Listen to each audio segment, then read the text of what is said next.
Most people have no idea what just happened with the U.S. military. 6 former top military officials just released a warning, and it's not about politics as usual. It's about something deeper, and it could reshape how America's most trusted institution operates for decades to come. What if I told you that the way troops get deployed, the way young people decide whether to serve, even the way our allies trust us around the world, all of that is shifting right now, because of moves most people aren't even noticing? Today, I'm going to break down what's really in that report, the hidden pattern that's been building for months, and why even people who support these policies should be paying attention to what it means long term. Let's start with what actually happened, because, beneath the headlines, there's a much bigger story most people missed. You know how sometimes you hear a news story and your gut tells you there's more to it than what they're showing? That's exactly what happened on November 17th, when this report dropped. The cameras weren't rolling. There wasn't a press conference. But 6 people who spent their entire careers at the highest levels of military leadership: Navy Admiral Steve Abbott, Coast Guard Admiral Thad Allen, Army Secretary Louis Caldera, Army General George Casey, Air Force Secretary Deborah Lee James, and Navy Secretary Sean O'Keefe, published something called The Perils of Politicizing the U.S. Military. These aren't activists. These aren't political commentators. These are people who commanded troops, managed billion-dollar budgets, and made life and death decisions. And they're saying something fundamental is shifting in how the military is being used. Not just policies they disagree with, but an actual erosion of the boundary that has kept the military outside partisan politics for 250 years. Here's what they're responding to. Since January, we've seen National Guard deployments that look different from anything in recent history. 4,000 troops, plus 700 Marines sent into Los Angeles. Not because of a natural disaster, not because local authorities requested help, but to respond to protests against immigration enforcement. California's governor said no. The deployment happened anyway. Same pattern in Chicago. Same in Portland. Same in Washington, D.C. Every single deployment targeted a city run by Democratic officials. Then the courts started weighing in. Federal Judge Charles Breyer looked at the Los Angeles situation and ruled the administration violated the Posse Comitatus Act, the law that says you cannot use the military for domestic law enforcement. His reasoning was straightforward. There was no rebellion. There were protests, yes, but nothing local police couldn't handle. The justification for sending in troops didn't match the reality on the ground. But here's where it gets more complicated than just deployments. In March, 6 top military leaders were fired in what Democrats called the Friday Night Massacre.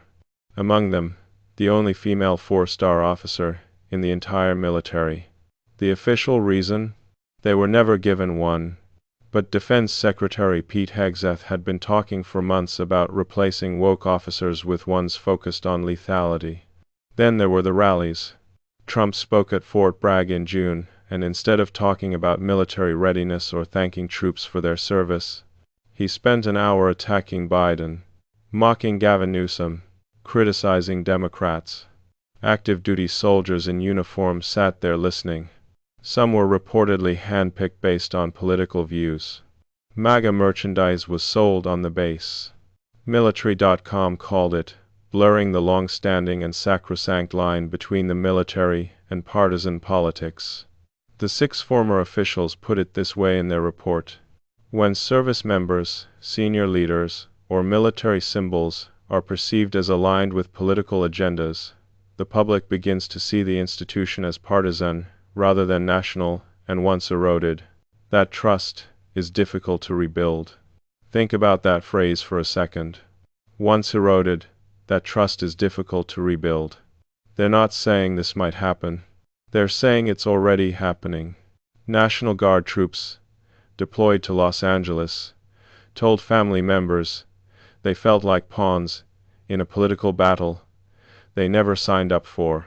Career officers are watching colleagues get fired and learning to self-censor. Young people considering military service are seeing an institution that looks less like it serves the country and more like it serves whoever happens to be in power. This isn't about whether you support Trump's immigration policies or his approach to crime. This is about something structural changing underneath all of that. And in the menorah of there is kamas as from the basing of the padak as from minor to buy the padak. Now step back for a second, because once you understand what shifted behind the scenes, everything looks different. Here's the thing most people don't realize. The U.S. military has been the most trusted institution in America for decades. Not the media, not Congress, not corporations or churches or universities. The military, consistently, across every poll, across both parties, people trusted that when they saw troops deployed, or generals testifying, or service members in uniform, those people were working for the country, not for a political party. That trust wasn't an accident. It was built deliberately through rules that kept the military out of partisan politics. No campaigning in uniform, no political rallies on bases, no generals endorsing candidates. The entire system was designed around one principle. The military serves the Constitution and the American people, not whoever happens to be president. But trust is like a bridge. It takes years to build, and it can collapse in months if the foundation starts cracking. And right now, we're watching those cracks appear in real time. Think about it from a recruit's perspective. You're 18, 19 years old, thinking about joining. Maybe it's family tradition. Maybe it's the benefits. Maybe you genuinely want to serve your country. But now, when you look at the military, what do you see?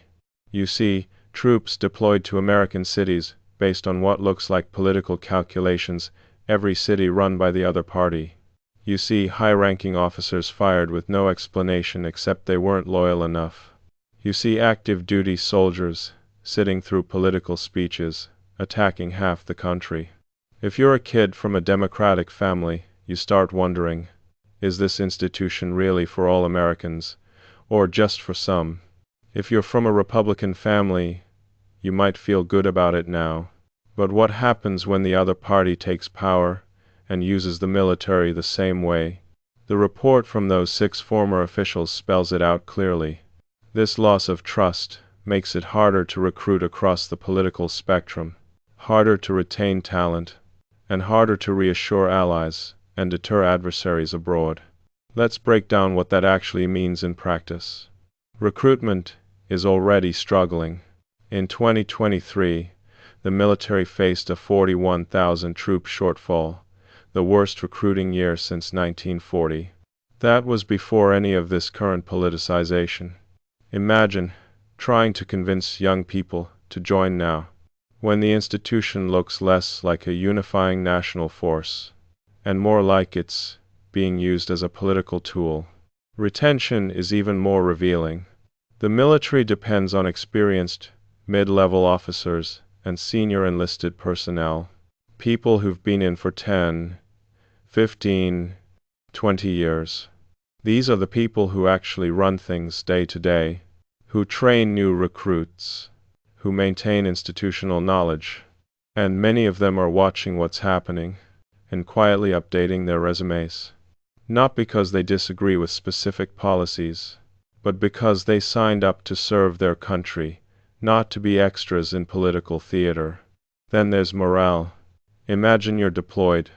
You're doing your job professionally, and then you get sent to Los Angeles during protests. Local authorities didn't ask for you. The governor didn't want you there. A federal judge later rules the deployment was illegal. You're just following orders, but you can feel you're being used as a political prop. How does that change how you see your service? How you talk about it with your family? Whether you encourage your own kids to join? And here's something that doesn't get enough attention: the international dimension. America's allies and adversaries watch very closely how we use our military. When they see troops deployed domestically for what looks like partisan purposes, when they see generals fired for giving professional advice the president doesn't like, they start asking serious questions about reliability. If the military can be used as a political tool at home, what does that mean for commitments abroad? Can they trust that decisions are based on strategy and national interest? Or are they based on whoever's winning the political fight in Washington? The report puts it simply: it becomes harder to reassure allies and deter adversaries abroad. That's diplomatic language for something very serious. Our credibility as a security partner is taking damage. And well, one's and intellizations, we just to a rents. Here's where the story gets deeper. Because this isn't just about what's happening now. It's about breaking a pattern that's been in place since the founding of the country. When George Washington resigned his commission in 1783, he did something that shocked the world. He had an army. He had popular support. He could have made himself king. Plenty of revolutionary leaders did exactly that.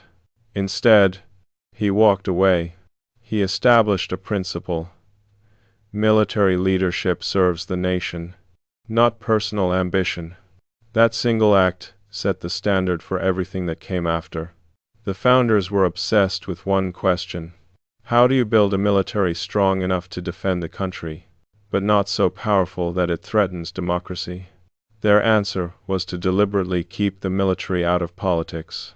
Congress, not the president, has the power to declare war and raise armies. The military follows civilian leadership, but it does not become a tool of partisan politics. That wasn't idealism. It was a survival mechanism for the Republic. For those who remember civics class, you might recall the Posse Comitatus Act from 1878. It says explicitly that you cannot use federal troops for domestic law enforcement. That law came out of Reconstruction, when military occupation of southern states created exactly the kind of mess the founders feared: troops being used to settle political disputes instead of defending the nation. The Supreme Court reinforced this in 1976 with Greer v. Spock. The court was crystal clear: military bases cannot host partisan political activity. The military's nonpartisan character isn't just tradition, it's constitutional doctrine. Justice Powell wrote a warning worth remembering today: the major socially destabilizing influence in many European and South American countries has been a highly politicized military.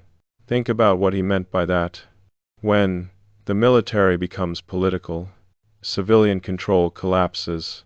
The institution that's supposed to serve everyone becomes an instrument for whoever controls it.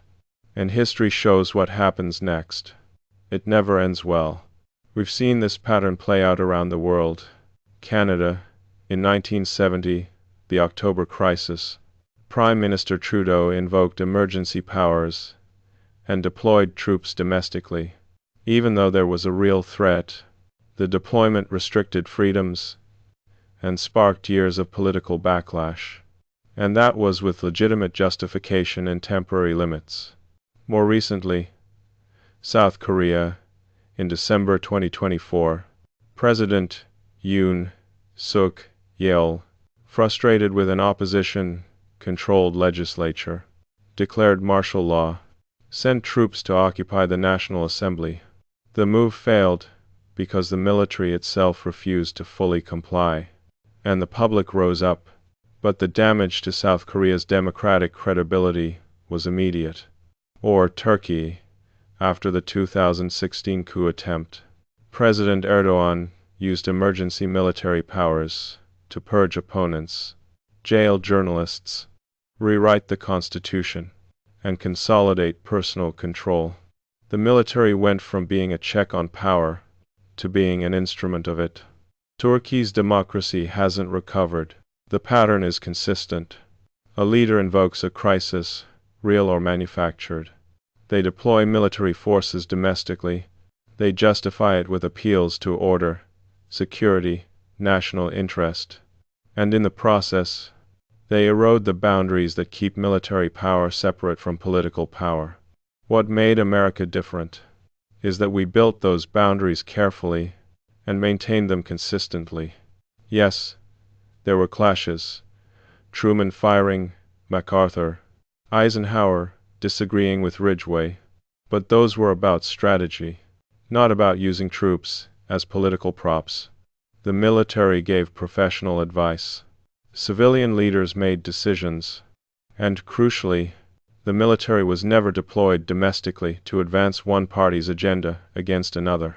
Until now, when you deploy National Guard troops to every major Democratic-run city, when you fire generals for offering advice you don't like, when you hold political rallies on military bases, when you talk about using the military against the enemy within, and that enemy turns out to be American citizens exercising constitutional rights, you're not just breaking norms. You're dismantling a structure that took 250 years to build. The 6 former officials who wrote that report understand this history. They lived it. They served under presidents from both parties. They know what happens when the military becomes a political instrument instead of a national institution. And they're warning us. We're on a path other democracies have gone down, and it does not end well.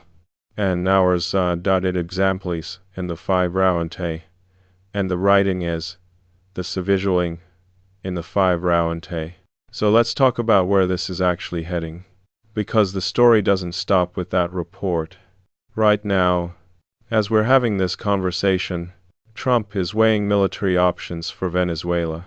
Officials briefed him last week on everything from airstrikes to direct operations to oust Maduro. The Pentagon has moved more than a dozen warships and 15,000 troops into the region. They're calling it Operation Southern Spear. Whether that happens or not, the fact that it's being seriously considered tells you something about how comfortable the administration has become with military force as a political tool. Domestically, there are plans to use National Guard troops for mass deportations, not just protecting federal facilities, but actually conducting immigration enforcement. That would require invoking the Insurrection Act, which legally allows the military to act as police on U.S. soil. Stephen Miller talked about this strategy publicly back in 2023, before Trump even took office. He said, if Democratic governors won't cooperate, they'll just send National Guard troops from Republican states into Democratic states to do the job anyway. Think about what that means. Troops from Texas conducting law enforcement in California over the governor's objections. Troops from Florida deployed to Illinois. The precedent that sets, once you establish that a president can override state authority and deploy military force domestically for policy enforcement, doesn't go away when administrations change. And here's what keeps me up at night. Honestly, the 2026 midterms are coming. If these deployment patterns continue, if troops become a normal presence in major cities, what happens when election season heats up? There are already concerns about military forces being positioned in ways that could influence voter turnout through intimidation. Whether intentional or not, a polling place with National Guard troops nearby sends a message, even if those troops are there for completely unrelated reasons. The structural shift that's already happened is this. Officers have learned that professional military advice can get you fired if it contradicts political objectives. That creates a selection pressure. The people who rise to the top won't be the ones giving the best strategic counsel. They'll be the ones who tell leadership what it wants to hear. And once that dynamic is established, it's incredibly hard to reverse. But here's what I want you to understand. This isn't about Trump personally. It's about precedent. Whatever powers he claims, whatever boundaries he pushes, whoever comes after him from either party, will inherit those expanded authorities. If deploying troops domestically against political opposition becomes normalized, if firing generals for disloyalty becomes standard, if using military bases for campaign events becomes acceptable, those tools don't disappear when the other party takes power. They just get pointed in a different direction. The trust being eroded right now, the institutional credibility being spent. You can't just rebuild that by changing administrations. Once people see the military as a partisan instrument, once that perception takes root, it changes how the entire system functions. So what do you do with this information? I think the first step is simply paying attention, not getting outraged, and then moving on to the next news cycle.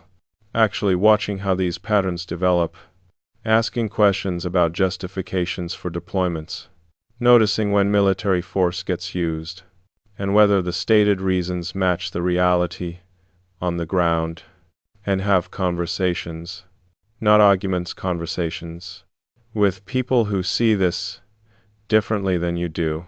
Because the only way we maintain any shared reality is by talking to each other, instead of retreating into echo chambers, where everyone confirms what they already believe. If this gave you a clearer way to see what's unfolding, share your thoughts below, not to agree, but to observe. What patterns are you noticing? What concerns do you have? What am I missing in this analysis? Because honestly, we're all trying to make sense of this moment together, and your perspective matters just as much as anyone else's. Factor down, in the pros deferent lace, in the pros deference, here last of